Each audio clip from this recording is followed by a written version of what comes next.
Vlog kayo ni Kuya. Blessing Dali. na bibigay sa akin project. Why not? Kaya naman. Pero magpapalit ka pa muna. Oo, magpapapayat muna talaga ako, Maus. Medyo mahirap sa ngayon kasi nga, di ba, 4 months pa lang yung baby ko. So, yung kain ko, hindi ko pa rin siya masyadong control. So, pagbalik ko na naman ako, mag-gym na ako.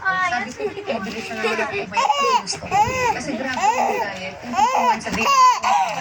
Ganun yung meal namin dati. Ako pa ako. Once a day lang ako kumakain. Tapos meron pa yung sobrang payat ko. Tapos lang ako araw-araw. Yun na yung kalakain.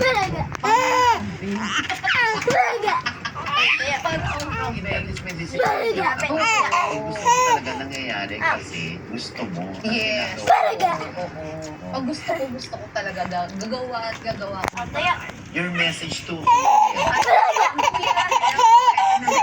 Eto na kuya, may baby na ako ngayon. See you soon. Kasi usually, nagbabanding kami pag birthday niya. Last year lang birthday niya, hindi ako nakapunta. See you soon kuya, ingat ka lagi. Dito ka lagi sa puso.